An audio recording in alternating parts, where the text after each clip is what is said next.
Back again, episode number 3, Rivals.com, Mouse of the South podcast, joined by Sam Spiegelman. I'm Chad Simmons. Sam, Thanksgiving right around the corner. Election just happened last week, man. You had another hurricane, power outages. You just got your cable back, I believe, this week.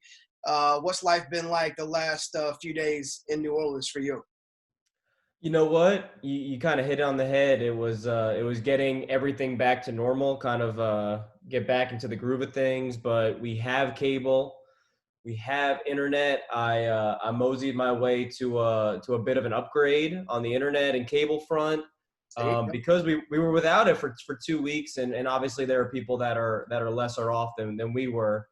But still, it was frustrating. It's hard to do work when you're limited in how long you have internet connectivity and what you're using to get on. So I'm very fortunate that we're back and running here, but we're about to take off and hit the road again. We got I got a busy 3-game slate this week, so that'll be back-to-back 3-game slates for me, which I'm excited about. I'm excited to get back to Texas and see some of the top guys in the region. It should be a really good week for me, especially with some seniors tomorrow on Thursday, and then some really big-time underclassmen the rest of the weekend. So, Chad, how have you been, manning the ship from home? Well, I've had cable, so I've been okay. I was without power for a minute when the hurricane, tropical storm, whatever came through, North Georgia, the Atlanta area, a week and a half or so ago, whatever it was. And but I've been good, blessed. I definitely can't complain. Haven't had to deal with as much as you have out your way for sure. I had the internet, I had cable, so I was able to kind of track the election, last week that went into the weekend. And that kind of leads me to the first topic I wanted us to kind of touch on. And, so many states, I say so many, but more than usual, we're in that too close to call range, after the election on Tuesday night last week. And, I think Arizona, Georgia, Nevada, even Pennsylvania for a minute, North Carolina, we're in that category of too close to call right off the bat for the election. I know we have some tight races of prospects in our region as well that may be too close for us to call and predict the winner of when it comes to recruiting race. I know one for you is 5-star offensive lineman Bryce Foster. He's a kid that is a mountain of a man out there in Texas. I've had a chance to see him, 4 or 5 times along the way in different camp settings, a 5-star challenge. He's a huge kid that's been wanted nationally, for the past couple of years. You've covered him and tracked him, as close as anyone. And he is, I think, probably too close to call. Sam, what can you tell us about kind of where Bryce stands in his recruitment? Yeah, and you know what? He was given his Adidas All-American jersey last week.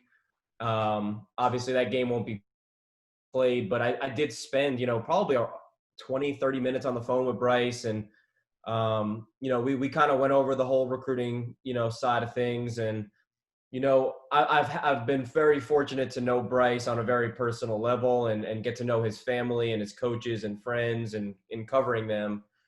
And this is really probably the most difficult call I have to make, he has to make it. I just have to kind of cover it. But, he insists that all 5 teams are heavily involved. That would be A&M, Texas, Oklahoma, LSU, and Oregon. But in kind of learning about the story from an All-American angle, he was telling me how as a kid in the 4th or 5th grade, he would set up the hats and pretend that he was making this decision at the All-American game, and kind of fast forwarding to now, when a decision about a month away, he insists that everyone is in it. To be perfectly blunt, I believe it comes down to A&M and Oklahoma. He's an A&M legacy. They're the number 5 team in the country. They're recruiting the heck out of the state. They're recruiting on a national level. It's got his attention, and obviously from an offensive line perspective, Coach Josh Henson has been recruiting him from Oklahoma State to A&M. He's seen the development of that A&M offensive line, which features a ton of people that he's known from the recruiting angle. So A&M is very much in it. I would say they're a team that's surging. and they're trying to play catch up with Oklahoma, which was able to get Bryce on campus twice before the COVID shutdown. They're really preaching, his dreams of being a first-round draft pick under Coach Bill Bedenbaugh, and they're really pushing, Oklahoma and their track program to get him ready for the 2024 Olympics, which is a cool angle to take into consideration. So, listen, I think Oregon is a bit of – I wouldn't even call them a dark horse. I would say they're a team that you have to pay attention to. The LSU side says that they've picked up conversations with him over the last couple of weeks, trying to close strongly with some offensive linemen. But I can't help but think that A&M or Oklahoma is going to end up with the mountain. And that's going to be a race that I think we're going to see unfold over the next couple of weeks. Chad, I know that, Bryce is my toughest to call. Yours might be Mr. Mondon out there in Georgia. And I know that he's insisting that most of these teams are still in the race as he inches toward a decision. What do you got for us? I think the biggest difference between Bryce and a guy like Smael Mondon is I think Bryce communicates more, with guys like yourself. Bryce will talk about his recruitment. He's open about, I think, specifying why, Oregon or Oklahoma or Texas A&M is in the race for him. Smael keeps things very, close to the vest. And he's a guy that really shows no emotion, talks with no emotion about schools. He really kind of has the same answer about each of his finalists, which is kind of comes down to, the connection with different coaches, and I think the schools, he's got 5 schools. He'll have, his plan is to have 5 hats on the table next week. Next Wednesday, November 18th, he'll announce his decision. And his plan is to have an Auburn hat, Florida hat, Georgia hat, LSU hat, and Tennessee hat on the table.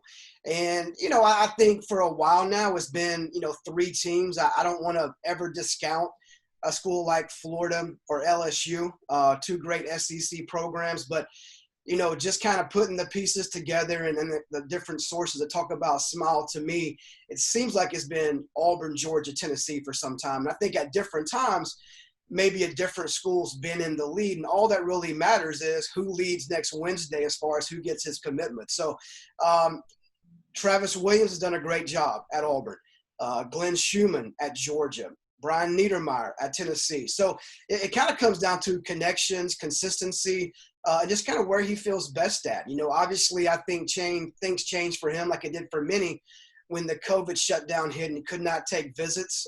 There's word that he does plan to go back up to Knoxville on his own this weekend just to walk around campus, get one more last feel. He's visited Georgia the most out of any schools, obviously in-state school. So he's very familiar with Athens and the surroundings there. He's been to Auburn and schools like that too. So my gut has said for a while it comes down to, I think, Auburn and Georgia, but Tennessee's right there. I mean, he plays the game as well as anyone about keeping people guessing about where he's going to end up. And I think that includes college coaches, who usually have a pretty good feel for how someone's going to select their school.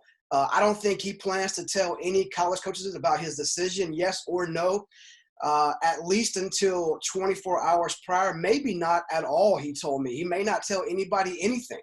He may just announce next Wednesday and let everybody find out that way. I know for a fact he's a take at all of those schools, so you don't have to worry about that part of it for sure. But what I can say is it'll be an SEC program. I think Auburn, Georgia, Tennessee have the best shot, and we'll see kind of where that falls. I'll touch on one more and then throw it back to you, Sam. But I think Xavian Sorey from IMG Academy, I think, is another one that for me is too close to call. I think he's a guy – talk about Smael being, quiet about his recruitment. Sorey is probably even tougher than Smael is, as far as getting anything out of him with any kind of substance about what's going on in his recruitment. He put out, a tweet not that long ago about maybe being close to committing.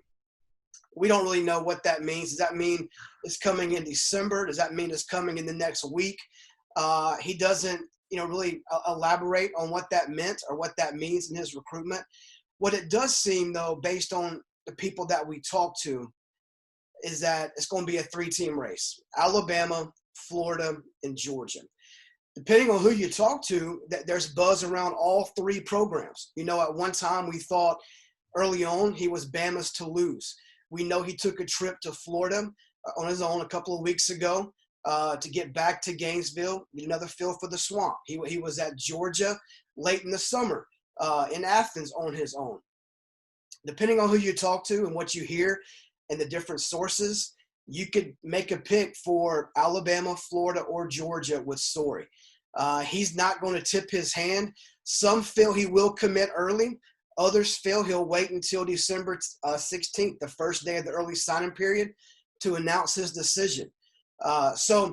It seems like Florida may have the most buzz right now, depending on who you talk to.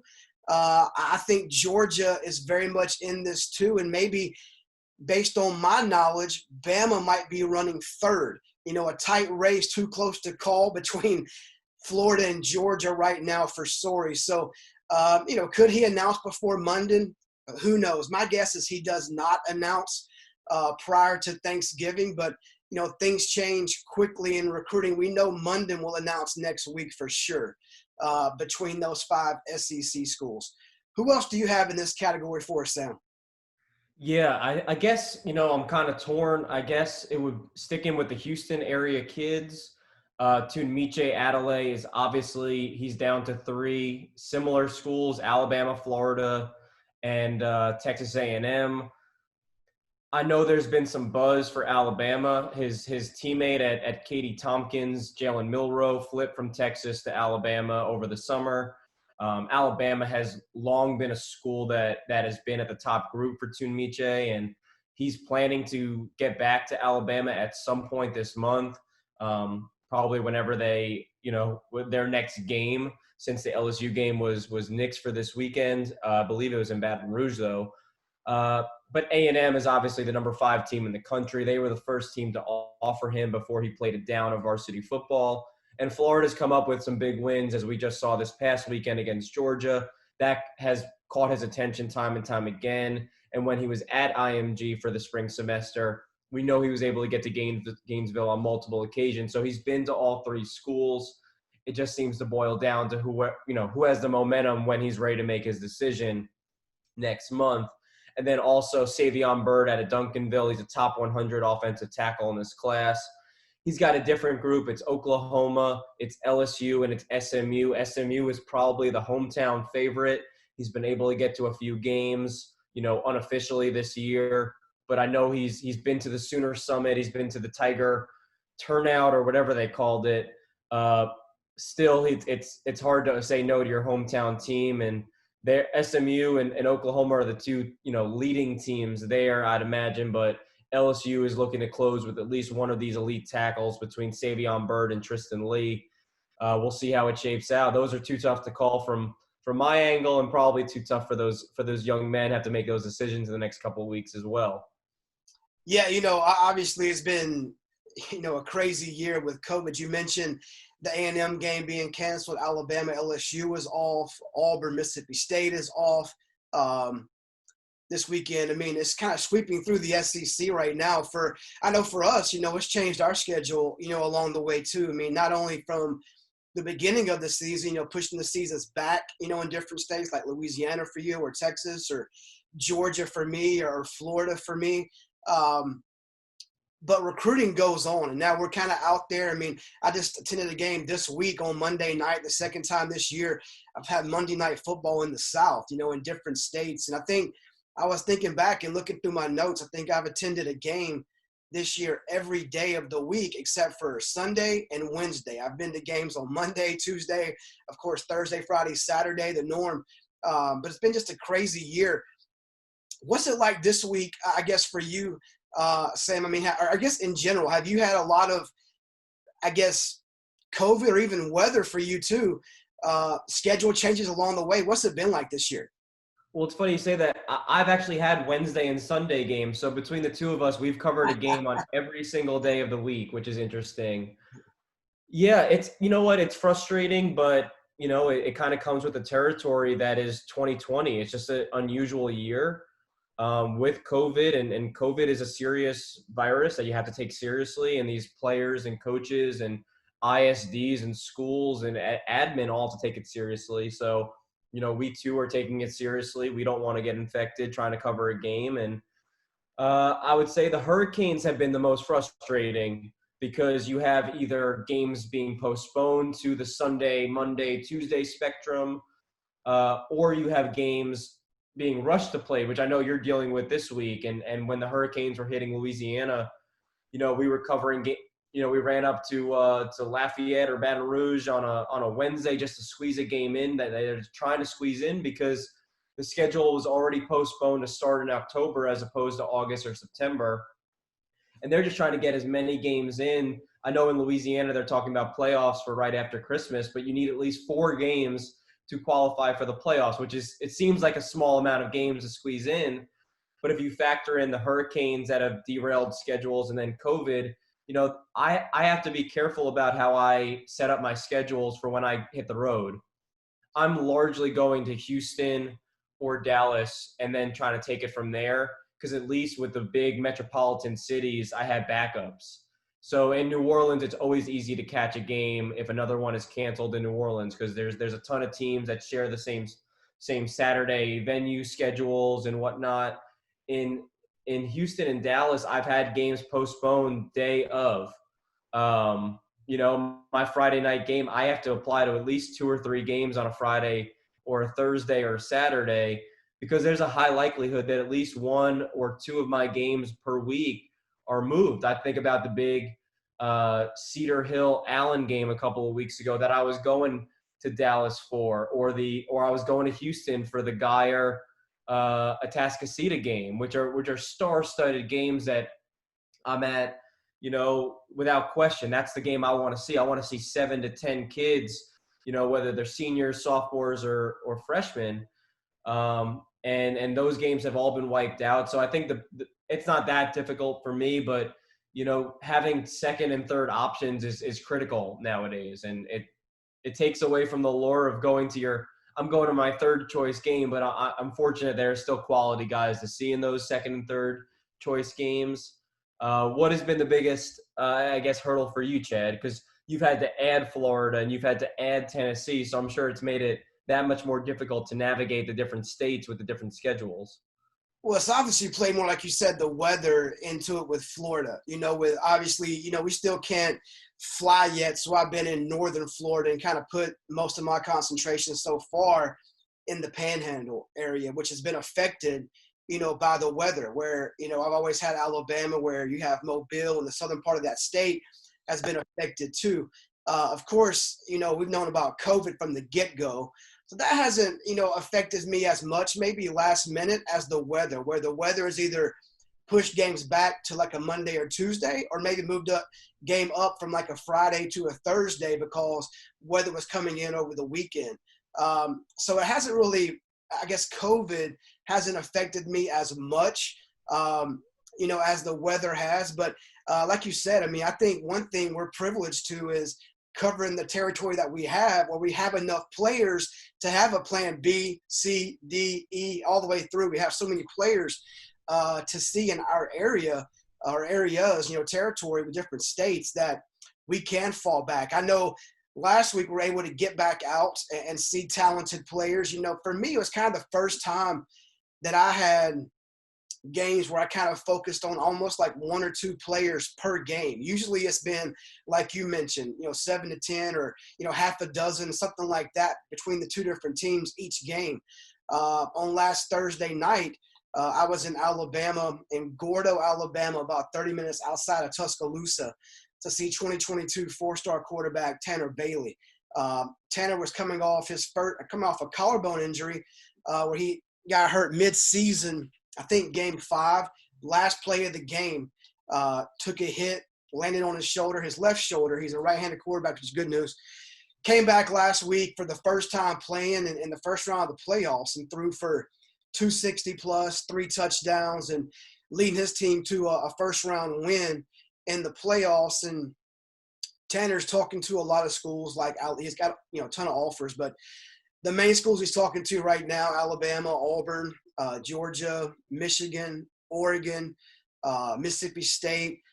He mentioned, and And he really wants to get back out on the road to take visits and then eventually commit early. He wants to kind of another one of those quarterbacks that wants to be done with the process as early as possible. And what's holding him up right now from eliminating schools and then eventually committing is the visits. You know, he did take a visit to Georgia on his own with his family a few weeks ago just to kind of walk around, you know, what you can do right now, walk around the campus and get a feel for the community and, you know, take a look from afar at the stadium or at the, you know, the campus or the dorms and stuff like that from outside.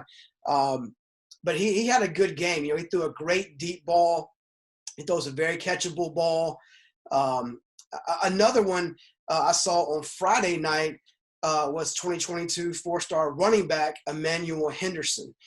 He's a guy that recently dropped the top 10. I think really he's more down to probably a top 3 or 4. He's another guy in Alabama from down in South Alabama, Geneva County, that wants to commit earlier or sooner than later. Now, what's that mean? I mean, he's mentioned to me maybe even late 2020 or early 2021. So I think he'll be hard to take from the in-state schools, you know, Alabama and Auburn. He grew up a huge Auburn fan. His head coach is Jim Bob Strickland, a former backup quarterback at Auburn. So he has that Auburn connection there on his coaching staff as well. His last visit before the COVID shutdown was to Tuscaloosa. Obviously, he's enamored with the Alabama offense right now, what they're doing offensively. The points they're putting up, you know, how they use multiple running backs, how they spread the ball out, how they're more wide open under Steve Sarkisian. So, you know, Clemson's in there, Georgia's in there, Florida's in there, but I think I'd be surprised if it's not an in-state battle between Alabama and Auburn whenever that decision comes. And he's another guy that did not disappoint. I went to kind of focus on him. First play of the game, he lines up in the Wildcat formation, goes 65 yards for a touchdown. Ends up, I think, 26 carries for 272, 5 touchdowns. Also throws 2 passes for like 45 yards, 1 touchdown pass, 1 2-point conversion pass. So he did not disappoint for a Rivals 100 2022 guy at running back. Sam, what about you? Those were the main guys I saw. And, you know, I saw again a game on Monday night that features some other guys I can, you know, close with in a second. But what about you last weekend for you?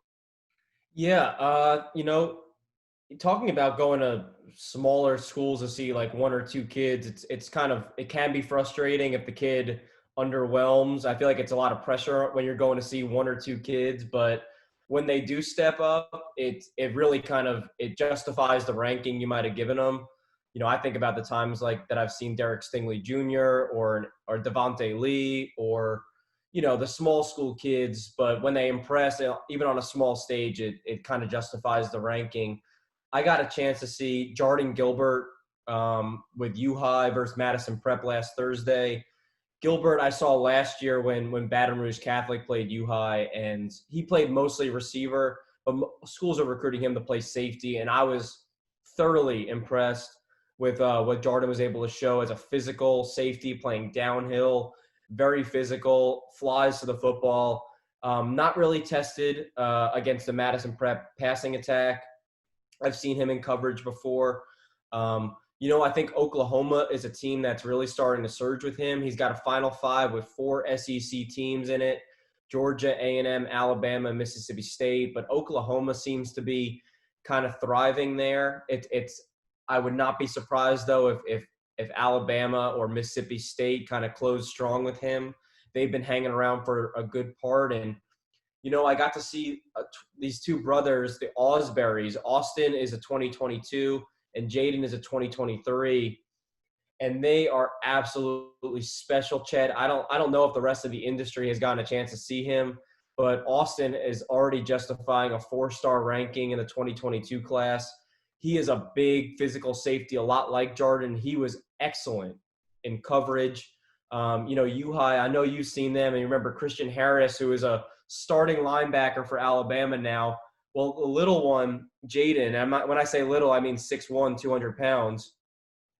He's playing linebacker. He's probably a safety, and Mississippi State just offered him and a couple of his teammates, and he was also spectacular as that jack of all trades that can cover, defend the run and also, some blitz. And they ran a fake punt with him, and he picked up 20 yards on a 4th and 5. And they were phenomenal seeing them on Thursday. And then I saw Maason Smith. I know you've seen Maason before play against Brother Mondon, which I think is the number 2 team in the state for Louisiana. And Maason played a little bit of offensive tackle, which is really fun to Chad. I'm sure we'll pump out the highlights soon, but he is just picking up guys and driving them into the dirt 10 yards downfield at offensive tackle. Defensively, went against a double team, I think, on every single play of the game from what I saw. And he's playing defensive tackle. He's playing on the edge. He's standing up and just bullying dudes. Against a really well-coached team, which Brother Mondon most certainly is, he was able to make the same number of plays you'd expect from a guy going against a double team. We didn't talk too much recruiting after the game. He took the loss pretty hard.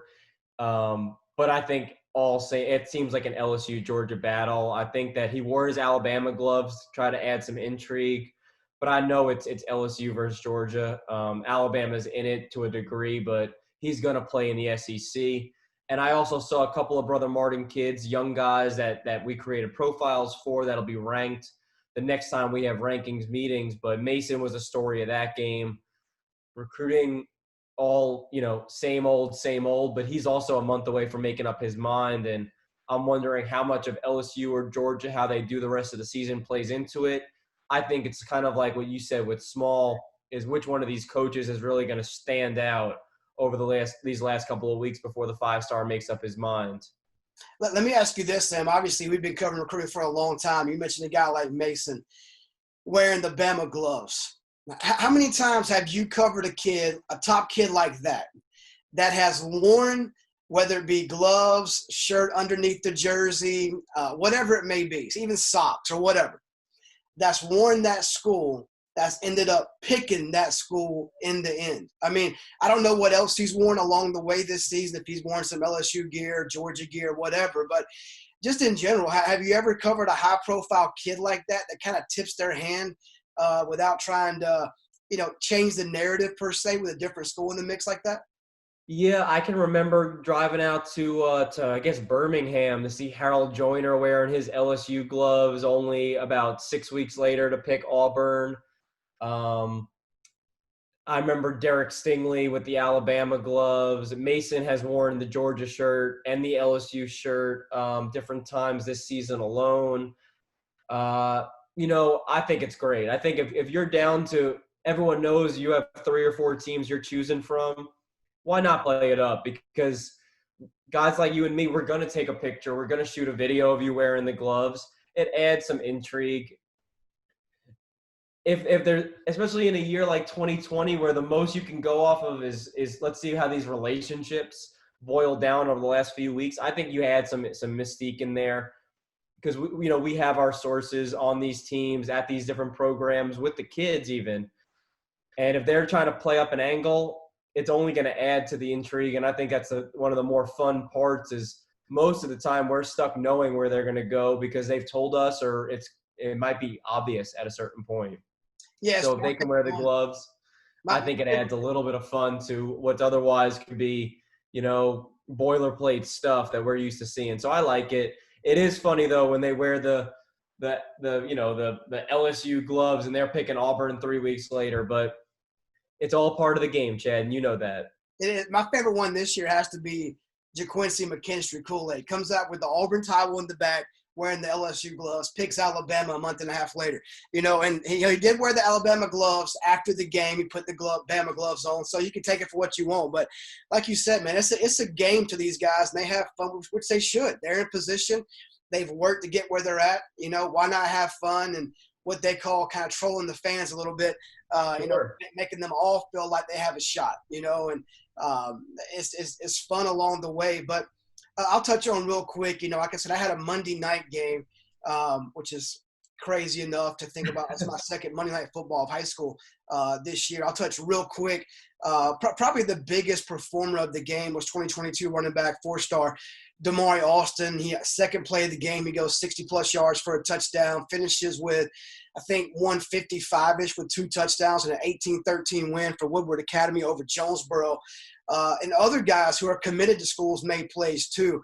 Alan Wright, a.k.a. Taco, committed to Vanderbilt, had a couple pass breakups and an interception in the second half. And then Kansas State commit Ozzie Hoffler, a defensive end, edge rush guy, had a couple good plays behind the line of scrimmage. And LSU commit Corey G does not really show up a lot in the video or stat performance, but he was good in coverage, playing free safety a lot, dropping 20 yards off the ball a lot all night. So a good rangy, athletic defensive prospect for LSU. Let's close out this one, Sam, obviously with this coming up week. For me, we talked about it earlier, the weather, plays tricks on us. And again, this was probably the first week I did not have a Thursday night game. Now with Alabama now into the playoffs, Tennessee's in the playoffs, there's no Thursday night games in either one of those states for the rest, unless, again, COVID or weather changes that. As a plan, there's no Thursday night games. There's multiple games in Georgia, just nobody that I need to see. And then Florida, there's changing because of the weather.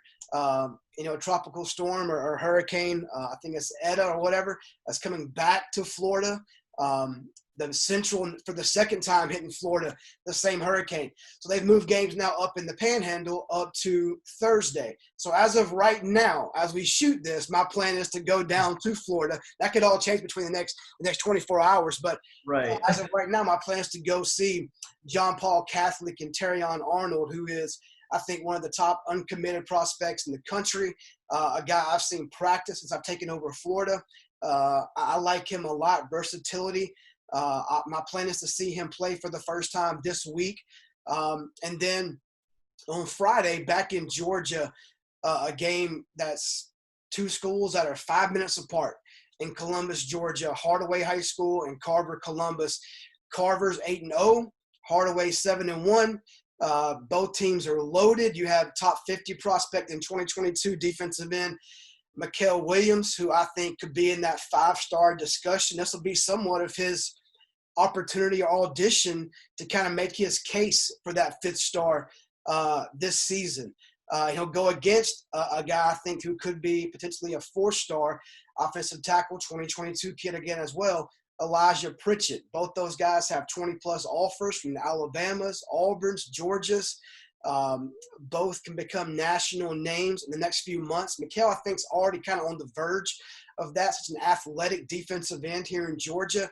And both teams also have other high-profile underclassmen, 2022s, 2023s. So it'll be another one of those games for me in Georgia who has, around 5 to 10 Power 5 kids, and they're all underclassmen, all 22, all 23, even a couple 24 sprinkled in there. So my plan as of now, weather permitting, is to be in Florida on Thursday to see Terrion Arnold, and then back in Georgia on Friday night. But what about you, Sam? What highlights your weekend? Yeah, I'm super excited about my game on Thursday. Obviously, like you said, weather permitting, COVID permitting, but looks like we're a go. Cross your fingers.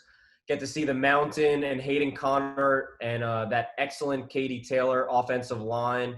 And they're going against arguably the most talented defense in all of Texas, up there with Duncanville and North Shore. The Katy defense is absolutely loaded. Bobby Taylor and Hunter Washington are 2 4-star corners in the 2021 class and 2022 class. Hunter is committed to Florida State. On the defensive line, and they actually have a 2023 Arian Parrish. It'll be my first time seeing him. USC just offered him, and then Malik Silla is a top 100 edge rusher for Katy. So Hayden Connor, we're going to have a big test for the Texas commit. And Trevor Woods is another safety that's kind of emerged for Katie Taylor. He committed to Colorado, but I really liked him last year when I saw him. I'm excited to see if he can be one of those difference makers for the Taylor defense. Friday night, out to Manville, we're going to see Richmond Foster and Cody Jackson, the OU commit. And he's going to go against a Manville defense, which is loaded. Justin Medlock is kind of the star at linebacker, so it should be a good little chess match there. And also, I mean, he's going to go against Reuben Fothery, who was a big riser right before he committed to A&M. He's a top 100-ish prospect basketball player that plays offensive tackle. He's kind of a dancing bear because he moves so well, and he's a sweet havoc causer is how I would label him. He's got these sweet feet, but he is a mauler. And then Saturday, before I head back to the boot, we're going to see the number 1 running back in the country for 2022, Jaiden Blue. And he's got a good teammate, Matthew Golden, a 2022 wide receiver. And they're going to play a very well-coached Klein Oak team Saturday afternoon. And then I'll be on the road back home. But it's a pretty good schedule. I haven't been in Texas in about a month with all the hurricanes we've been dealing with. So I'm excited to get back on the road and see 3 games. And listen, if I can find a Saturday night game, I'm just bracing for whatever havoc is thrown my way, but I think I'll be prepared for it. I'm excited to hit the road and hit Houston for the second time this year. Yeah, no doubt, man. It's crazy how we've made it thus far. I'm just, there's some schools around me in Georgia now that have had some COVID spikes and now gone just this week to remote learning this week now. And so games have been canceled in Georgia this week. I'm just hoping, and we've seen what's happening in the SEC right now this week. I mean, I'm hoping we can make it to the finish line. I mean, Alabama's now in round 2 of the playoffs. Tennessee's right there. Georgia is 2 weeks out from the playoffs. Florida's starting the playoffs this week. So the states in my area, we've made it this far. I'm hoping we can make it to the finish line. With the weather, and mainly I think now for the rest of the way, it's probably going to be COVID related. I think we're almost out of the hurricane, season, and hopefully the weather slows down. I mean, anything can happen for sure, no doubt. But the biggest fear for me is the COVID, that can change games just like that. And I think the biggest fear, talking to high school coaches, is in the playoffs, like in Alabama, if you get COVID, anybody on your team, you forfeit. So what happens if the top team in the state gets 2 guys sick all of a sudden? They forfeit in round 2. They're 12-0. They're now done for the year because of a COVID You case. made it 12 games without an incident, and now it's all over in the it happens at the wrong time, and your season's done. So I think that's a big fear too. I mean, hopefully, again, I'm just, I'm praying and hoping every day that we can continue on and play and get this season. It's been a tough year for 2021 class recruits. I mean, how they've had to deal with their recruitment, their senior year. It's bizarre. It's kind of undescribable what they're going through right now. So for us, we'll continue to grind. The Mouse of the South, episode 3, coming to completion. Sam, always a pleasure, man. Stay safe, you and your family and your dogs. Stay healthy out there in New Orleans. Be safe in Texas this weekend.